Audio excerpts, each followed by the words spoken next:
Hello everyone, let us continue on with our review materials. This time on cost model depreciation under property, plant, and equipment. Okay, so share ko lang yung aking buong screen para makita po natin yung mga tanong and I can move, tawag nito, swap from one Word file to another. Okay, so sa part 2 po na ito, we will be talking about depreciation models. Different types of depreciation under cost model muna. No, hindi muna dito kasama yung revaluation. Okay, so the standard, PAS 16, gives us three categories or grouping of depreciation. You have your straight line, you have your diminishing, no, or your accelerating method, and then you have your units of production. So question number 1 ay straight line method. Pinakamadali sa lahat, di ba? Pero tingnan po natin ito. At the beginning of the current year, bumili under a deferred payment plan. Okay, o deferred payment plan. Ang sabi natin, kung merong cash price equivalent or cash price, yun yung gagamitin natin. Kung wala, edi kunin natin magkano yung present value pag long term. No, pag short term, hindi na natin kailangan i-compute yung present value computation. Okay, dito sa problem, given yung cash price. Kasi, syempre, kung mali ka sa initial recognition, definitely, mamamali ka sa computation ng depreciation mo. Kasi subsequent measurement na po ito. Okay, so cash price mo ay 2,100,000. Okay, meron ba tayong additional information here?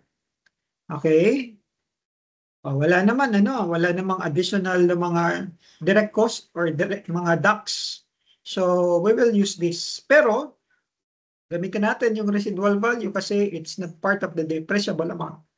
So pakita natin yung solution. Okay, ayan. So ito po yung ating tamang sagot na. For question number 1, the correct answer is letter A. 2.1 yung cash price equivalent, bawas natin yung 100,000. So 2 million divided by 10 years. 10 years, nasaan yung 10 years? Given po ba? Yes. Hindi ko lang makita, no? Pero ayan, 10 years po. Okay? So that's question number 1. Question number 2 tayo, no? Moving on. Ano ang tinatanong sa number 2? Straight line method pa rin. Pero ito po, ang tinatanong ay useful life ng building. So how do we do that? Mas i-work out lang natin, squeeze lang natin yung mga balance. Dito, sa question number 2, meron kang information ng building and accumulated depreciation for 2 separate years. Yung current mo na 2025, and then you have a prior period, but it's not the previous year. It's 2023. So meron tayong 2 years na pagitan. So kung 2 years na pagitan, ibig sabihin, yung depreciation na involved dito ay pang 2 taon. So dito careful tayo. Hindi po yan typo error, sadyang 2 years po yung gap nila. Straight line method, pag straight line, madali-dali lang naman. Yung residual value mo ay 1.5. Now the question is, how do we come up with the useful life of the building? Okay? So unahin na natin yung difference ng accumulated depreciation mo ng 2 taon. You have a 1.5 million difference. Siyempre, 2 taon yan na accumulated depreciation. 750, ibig sabihin, for each year. Kung 2 taon, 1.5, 750 isang taon. So ano nang gagawin ko? After that, Alright? Kita ko yung solution para tuloy-tuloy po tayo. Ito na, So kung 750 yan, at meron kang residual value ngayon na 1.5, given yung cost mo, pwede na natin makompute. 16.5 minus 1.5, that is 15 million. Kung 15 million, ang ating depreciable amount, i-divide mo sa 750, meron kang 20 years. Okay? So in this case, the answer for question number 2 is letter B, 20 years. Nakuha?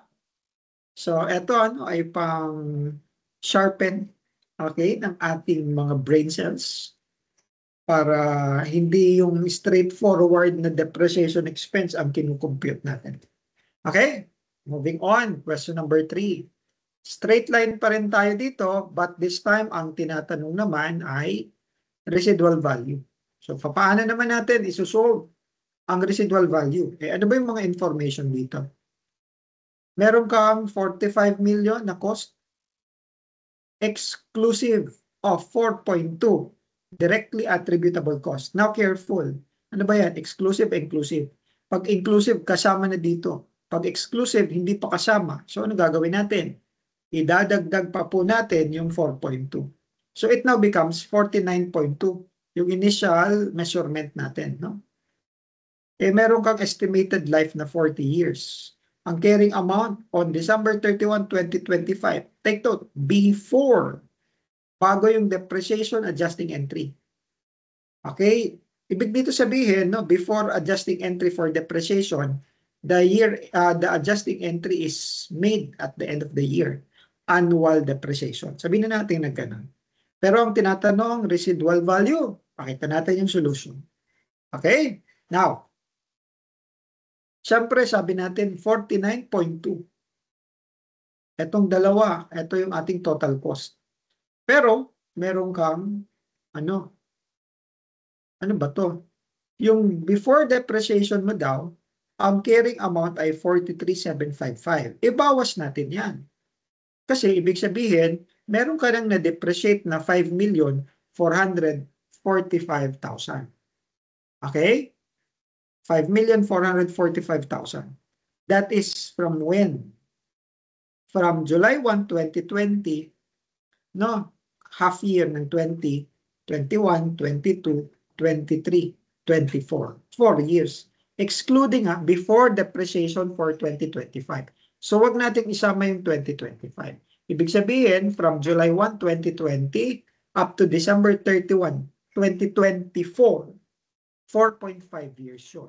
So, kung etong 5,445,000, ito ay pang 4, tawag natin dito, pang 4.5 years, ibig sabihin 1,200,000. 5,445 divided by 4.5. At meron kang 1,210,000. Okay? Now, kung 1,210,000 yan, i-multiply natin ng 40 years, kasi 40 years yung ating estimated useful life. Okay? Di yung aking depreciable amount ay 48.4 million. Okay? Kung 48.4 million yan, ito yung total na magiging depreciation ko. Kung yung cost ko ay 49.2 million. Okay? Di magkano yun? Di 49.2 minus 48.4 million, that is 800,000 pesos. Nakukuha po ba? Siguro ang medyo nakakalito dito is itong part na ito na 5,445 divided by 4.5 years para makuha natin ito. Okay, sir, yung 49.2 dito, di ba ito yung ating acquisition cost na? Okay. Yes, that is your acquisition cost. Pero dito, gagamitin natin to compute for the 1 million, ito na 5,445, that is the difference between December 31, 2024 and July 1. So, kung meron kang 5,445, no, yun yung depreciation for 4.5.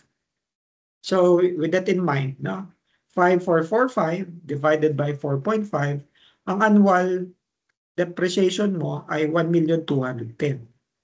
Kung pang 40 years, edi yung total ay 48.4 million. Nakukuha po ba? So, 48.4 million. No? Let's double check. No, kung 1,200,000, okay? 1,210,000 yung annual depreciation times 4.5. Meron akong 5445. Okay? Pag binaynos ko yan doon sa 49,200,000. Okay? That is 43,775. Please take note, no? Ito yun. Pero hindi rin ito sinasabi na yan yung depreciable amount. That is your carrying amount, inclusive of the residual value. Okay? Baka kasi isipin natin, sir, yung 43,755, ito ba yung depreciable amount? The answer is no. That is the carrying amount. Kaya ganyan natin siya sinusolve. So, madali. Kaya naman yan, medyo nakakalito lang siguro initially. No, yung mga terminologies, we have to be careful which is which. Okay? So, yan po, no, class, for question number 3, residual value of the building. Work back tayo. Work back, work back. Okay. Moving on naman tayo. What's the next question? Ito naman, comparative methods. Comparing straight line with sum of years digit, maybe, and double declining. Actually, yes, no, may SYD kasi tayo dito. So, ano yung tanong? Yung this related accumulated depreciation mo daw, on December 31, applying the SYD is greater than or less than the other methods of depreciation. Okay. Ano ang information? So, pumili ka ng equipment, 300,000, January 1, 2024. Ang estimated useful life ay 8 years with salvage value at 30,000. So 8 times 9 divided by 2. 8 times 9 divided by 2, 36. 8 over 36. 7 over 36. Yung tinatanong December 31, 2025. At saka accumulated depreciation. Now, 8 plus 7 is 15. So, 300,000 minus 30,000, ang ating depreciable cost ay 270,000. Kung ang accumulated depreciation mo dyan ay 15 over 36, 112,500. Okay, 112, 500. You do the straight line method, you do the double declining. Pag straight line, 270,000 divided by 8 years times 2. 67,500 ang straight line. 112,500 for double for SYD, 45,000. Pag double declining, 300,000. O teka, 100% divided by 8, 12.5 times 2, 25%, no? So 300,000 times 25, yun yung depreciation mo for the first year. Okay? Now, 300 times 0.75 times 0.75. No, minus 300,000. 131,250 naman ang accumulated depreciation mo under double declining. Pag kinumpir mo yan doon sa 112,500, 18,750, wala dito. So, pakita natin yung solution, no? Ang letter C, ang tamang sagot natin dito. Okay? Kasi ito, yung ating kinumpute, no? Comparing these 3 methods of depreciation. Okay? So, ayan po, class, for question number 4. Pero hindi natin yan masasagot kung hindi natin alam kung paano i-compute yung ibang depreciation methods. Okay? So, it's a matter of comparison na kasi. Okay, moving on. We are done with question number 4.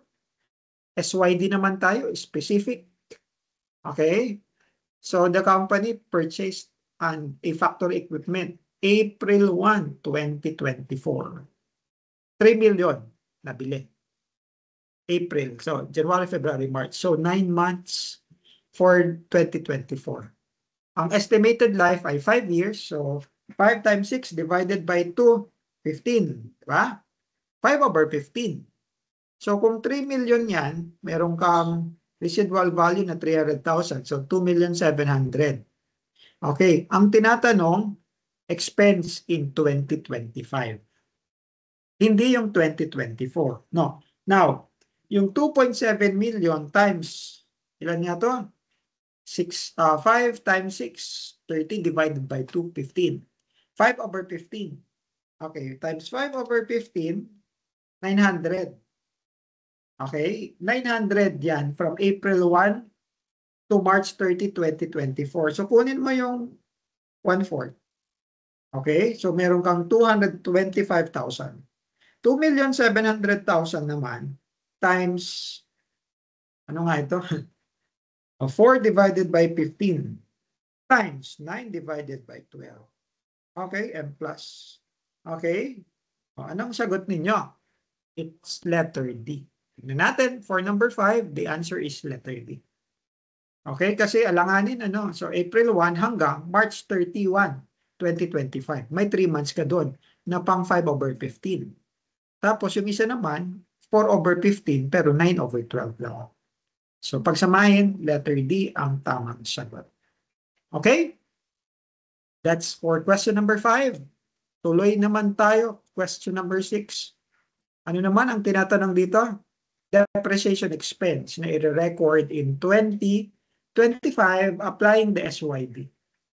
Ang sinasabi pong alam dito ay the company takes a full year depreciation and the year of asset acquisition regardless kung kailan binili. Okay? Tapos, no depreciation in the year of disposition. Binili mo, 2022, full year yan. Okay? So, 22, 23, 24, 25. Depreciation expense mo for 2025. 5 years yan. 5 times 6, di ba? Over 15. 5, 4, 5, 4, 3, 2. Okay? 2/15. Bakit? 22, 23, 24, 25. 2/15. Kung depreciation. Okay? So, 110 minus 20,000. Teka, mayroong accumulated dito, no? Okay? Pero, ayan. Paano ba natin ito i-compute? 110,000 minus 20,000. 90,000 ang depreciable cost times 2/15. 12,000. Is 12,000 the correct answer for number 6? Yes, it's 12,000 pesos. Itong accumulated depreciation ay 543. 12/15 times, ano yun? 90,000. Oh, yun nga yun. No, 543. 5 plus 4 plus 3. Okay? So, yan. For question number 6. Moving on for question number 7. Naka-SYD pa rin po tayo dito. Bago tayo mag-proceed sa double declining method. Ang tinatanong ay acquisition cost ng equipment. Nung binili ha. On December 31, 2020, bumili ng equipment. Ang estimated life ay 10. So kung SYD yan, 10 times 11 divided by 2, 55. Okay. Expected residual value, 5,000. Kaya nga lang, hindi natin alam magkano yung acquisition cost. The SYD method was used in computing depreciation for the year ended December 31, 2025. Ang depreciation applicable ay 42. 21, 22, 23, 24, 25. 5 years, no? 5th year. Kung 10 years yan, di ba? 10, 9, 8, 7. No? Teka. 2021, 22, 23, 24, 25. Okay? Kasi 2020, ang first depreciation mo, 21. Second, 22, 23, 24, 25. So, 5. Pang 5 taon. 10, sa 9, 8, 7, 6. Okay? So, tignan natin ito, no? 6. Okay? So, 6/55 kasi siya, di ba? Pero this time, pa-work back tayo. Ang nakuha natin, pag minultiply natin yung kung magkano man yung depreciable cost sa 6/55, it's 42,000. So kung pabaliktad, edi 42,000 times 55 divided by 6. Ang depreciable amount na nakuha natin dyan ay 385. Idagdag natin yung 5,000 na residual value. So the correct answer is letter D, 390,000 pesos. Okay? So that's the answer for question number 7. Madali lang, di ba? Number 8. Ito naman, double declining. Simple lang yung tinatanong. Depreciation for 2025. Okay, bumili ka ng machine, 100,000 on July 1, 2024. To be depreciated over 4 years using the double declining with residual value of 20,000. Kung 4 years yan, 100 divided by 4, that's 25% depreciation rate under straight line. Times 2 mo, 50%. Sabi natin, for double declining, even for 150, ang ginagamit natin is the carrying amount. At the beginning of the year, that is 100,000. We do not deduct residual value. So 100,000 times 50%. So ang carrying amount mo, even yung depreciation expense mo, ay 50,000.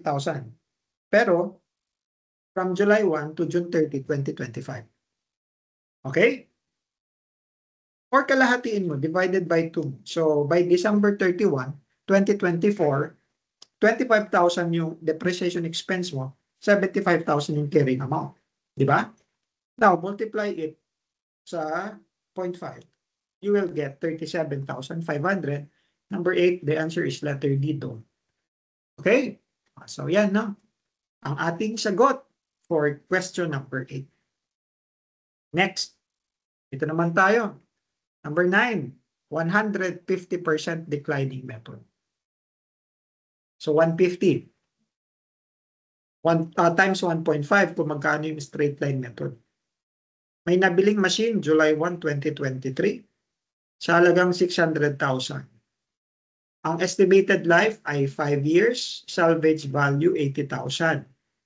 Okay? Being depreciated by 150% declining balance method. Magkano depreciation expense mo for 2025? Binili mo 2023 for 600,000. Okay. Ilang taon? 5 years. So 100 divided by 5, 20% times 2. 20% times 1.5, that's 30%. So yan yung ating depreciation rate, 30%. First year, 600,000 times 30%. Pero divided by 2 muna yan kasi kalahating taon. 90,000 depreciation mo for 2023. Bawas natin doon sa 600,000. Meron pa ngayong 510 na carrying amount. For 2024 times 30% or times 70% natin, diretso tayo sa carrying amount. Meron kang 357 ngayon. Times for 2025 times 0.3. You will get letter A, 107,100. Okay, so ito ang depreciation expense mo for 2025. Kasi yun yung tinatanong, no? Okay, so yan po, ano? Please take note of item number 9. Moving on tayo. Ito naman for question number 10, units of production. So pag units of production, meron tayong depreciation rate per unit or per hour. Kasi meron tayong service hours, di ba? Now, 9 million yung bili doon sa machine na yon. Expected to have a useful life of 3 years and residual value of 900. But we will disregard here, 3 years. Ang estimated units of production mo ay 10, 8, and 7 over the 3 years for a total of 25,000 units expected na magagamit mo, na mapoproduce mo over the 3-year period. So, magkano ang depreciation mo for 2024? Kung 9 million yan at meron kang residual value na 10%, 8.1 million ang i-divide natin doon sa 25,000. So, meron ka ngayong 324 peso depreciation per unit. For 2024, ang tinatanong, meron kang 8,000. Di times 8,000 tayo, letter B. 2,592 ang ating tamang sagot. Okay? So, madali lang, no? Ang ating depreciation. Kahit anong depreciation, feeling ko madali lang, no? Pag ganito lang mga ka-straightforward yung mga tanong. Okay. We also have what we call the composite depreciation. And kadalasan, for composite depreciation, meron tayong tinatanong na composite life. Kasi under composite depreciation, we have different types of assets na i-group natin sila all together para makagamit ng composite life. So halimbawa, ito, tignan po ninyo. Meron ka dito ano, no? Factory building, machinery and equipment, small tools, and patterns. Okay, teka, bakit iba yan? No? Gamitin natin yung aking paboritong tawag nito, paboritong company. Alexia. Okay. Oo nga, no? Hindi ko napansin. Nag-iisa siya. So, gawin natin parehas. Okay, save ko lang muna. Save lang din muna natin yan. So, supposedly, you have to depreciate it independently from each other. And that is true naman. Pero kung sakali na tinatanong tayo dito, magkano yung composite depreciation? Composite life ng asset. Anong gagawin mo? Okay? How do we solve for that? Pakita ko yung solution. For number 11, ang gagawin natin is we get the depreciable amount or the depreciable cost. 4.8 minus 300, 4.5. 1.4 minus 80, 82 minus 5, 52. Pag sama-samahin natin yung depreciable amount, that is 5,950,000. Okay? Tapos, yung annual depreciation nito individually, kunin mo, no? 4.5 divided by 40, ito yun. For factory building. 1.32 divided by 20, ito yun. 77 divided by 8, 53 divided by 4. Pag sama-samahin natin ito, ang total depreciation expense mo for the year ay 201,375. Now, what we do is, i-divide natin yung annual depreciation sa total depreciable amount ng apat na PPE na yan. So, makukuha natin itong 29.5 years. 201,375 divided by 5,950. Yan. No? Ay, sorry. Baligtad. 5,950. Okay? 5,950 divided by 201,375. That is 29.54686 or ano na lang natin, 29.5%. Letter A. Okay? So, that's for question number 11. Now, may pahabol sa number 12. Using the same information, what is the composite rate of the asset naman? So, pag composite rate, the depreciation rate, yung ginawa ko, baligtad, no? So, 201,375 divided by 5,950,000, that is 3.3. Okay, 3.38%. So, okay. Sandali In this case, sorry nagkamali po si sir. It's not letter B, 338. No, your composite depreciation, composite rate is naka-base doon sa total cost na 6,335,000 pesos. Okay? Hindi po yung depreciable amount, kung hindi based doon sa total cost. Okay? Sir, are you sure? Sige, puntahan natin, no? Double check natin sa mga material. Pati ako na tama ba yung aking computation? Sige, puntahan lang natin yung composite depreciation para lang hindi na natin ito balikan later or magpa-addendum or correction, no? Hanapin lang natin yung composite depreciation.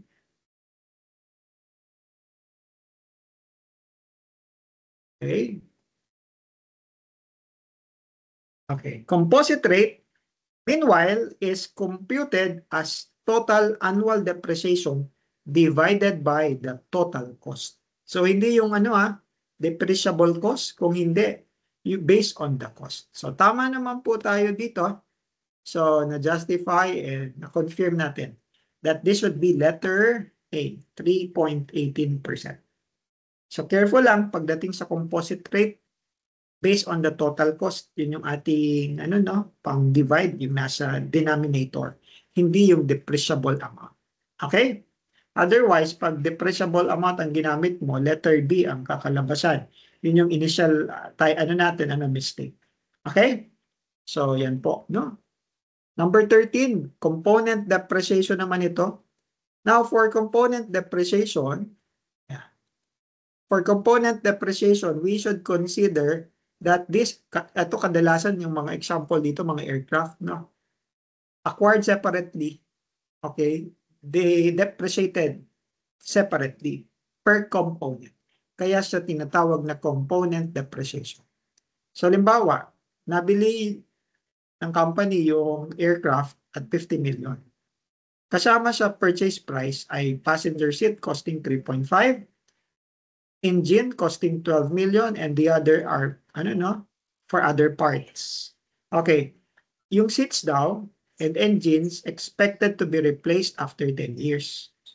Pero yung remainder ay depreciated over 25. So in this case, we have to depreciate separately the cost of the passenger seats and the engine. Kasi 10 years yung depreciation niya. And then the remaining divided by 25 years. Okay? Yung aircraft daw, other than the engine and the passenger seat, ibig sabihin yung remainder, may residual value na 4.5. No, the engine has an estimated residual value of 500,000. Passenger seat, wala. So, ang tanong, magkano yung annual depreciation total? So, pakita natin, yung breakdown, total niyan 50 million. 3.5, di ba, passenger? Asan na yung mouse ko? Tapos engine, 12. So, kung 50 million yung total, edi yung other parts ay 34.5 million. Given yung residual value, okay, so we have your depreciable cost divided. Ito yung annual depreciation. Add mo yung tatlo. The answer is 2.7 million. Okay, ang purpose nito is, okay, baka kasi yung useful life. So yung 30 million depreciated over 25, while ito divided by 10. Alright? So yan po yung kahalagahan na i-separate natin using component depreciation. Okay? Alright. Number 14 and 15, depreciation po ito pero related sa government grant. Ang problem kasi natin, medyo similar ito doon sa part 1. No, bumili ka ng 8.5, receive a government grant of 1 million. So 7.5 ka na ngayon. Okay? Now, 7.5 divided by 5 years. Or wait, 7.5 minus 500,000 divided by 5 years. Ito kanina yun, no? Yung may mali doon sa solution. 1.4, no? Now, on January 1, 2025, the grant becomes fully repayable because of non-compliance. So sabi natin, ang depreciation mo for the first year will now be 1.4. Now, first 2023 and 2024. Pagdating ng 2025, dahil doon sa violation, ang asset mo ay 8.5. So, ito na yung magiging basis mo. 8.5 divided by 5. Okay? So, pakita natin yung solution. Number 14, it's letter A. And number 15, it's letter B. 8.5, meron kang residual value. So, 8 million, isang dali. So, dali po. Parang may mali na naman tayo dyan, no? 8 million. Tama naman pala. Niisip ko, 8 million divided by 5 ay 2 million. Tama naman, 1.6. Alright, so that's your questions, number 14 and 15, and the related answers. Okay, now, for the remaining 10 questions, ito naman po ay mga theories. Dito na ako, para hindi na tayo palipat-lipat, total theories naman ito. Number 16, for income statement purposes, when is depreciation expense considered to be a variable expense? Ibig sabihin, nagbabago-bago. The answer is kapag ang gamit natin ay units of production.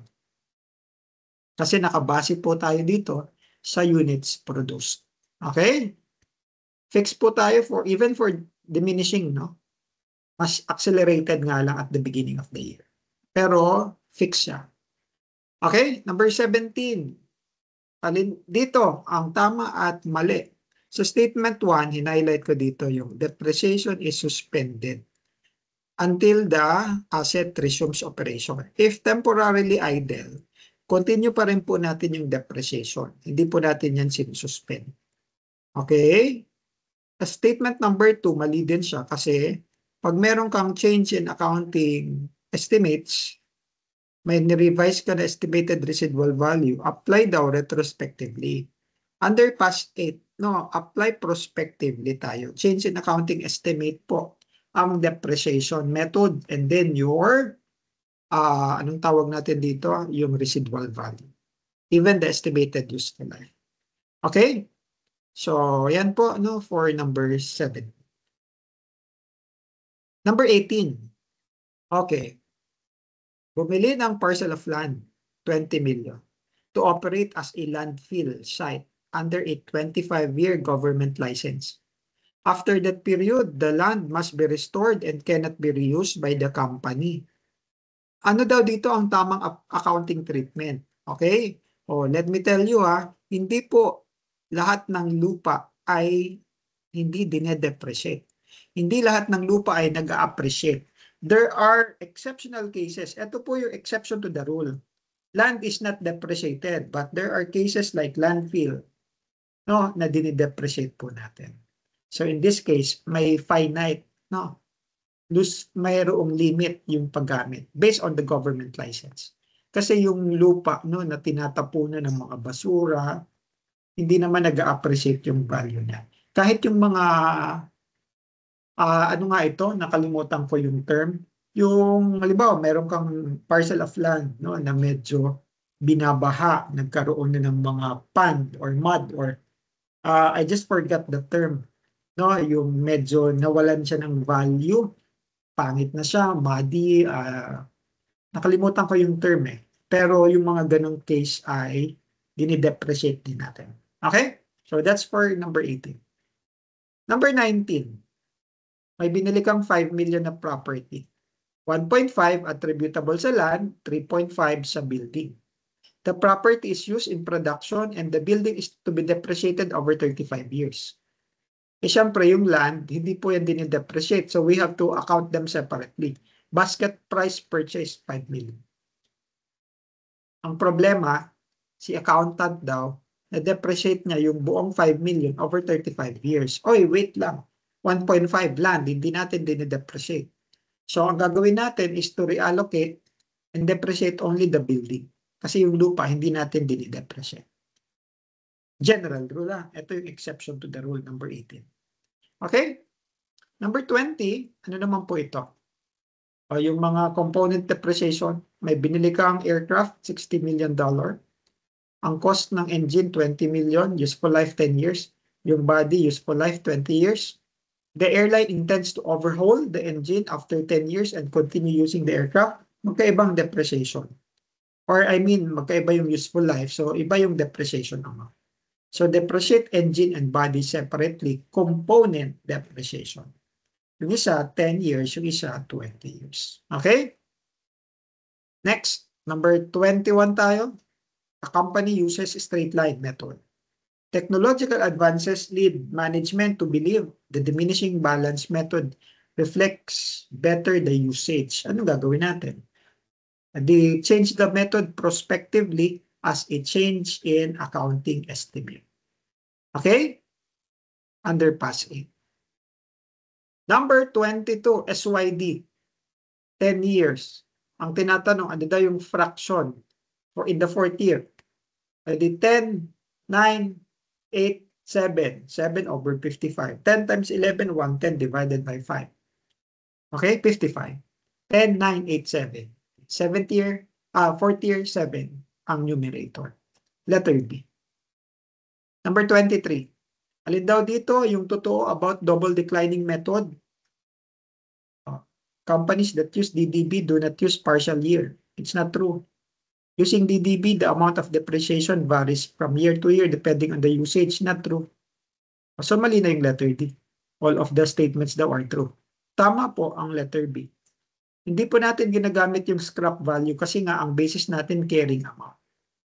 Except in the last year kasi kung magkano yung natitira minus yung carrying yung residual value, that is the depreciation expense for the last year. Okay? Yan. No? Next. Number 24. Which of the following situation must appropriate yung production method? Anong sabi dito? Letter A, asset service potential declines with use or usage. Use-based tayo dito. Usage-based. Hindi with time, hindi with obsolescence, hindi with repairs and maintenance, kung hindi with use. So yung value mo nagde-decline depende sa nagagamit na natin. And last but not the least, for number 25, the production method results in variable charge. Same concept ng isang question pero magkaiba. So number 25, it is letter D. Okay? So yan po yung 25 items natin. 15 items problems and 10 items theory. For part 2, cost model depreciation. So hanggang dyan lang po muna tayo. Hopefully, nasundan. Kung sakali man may mga tanong na you can tell me.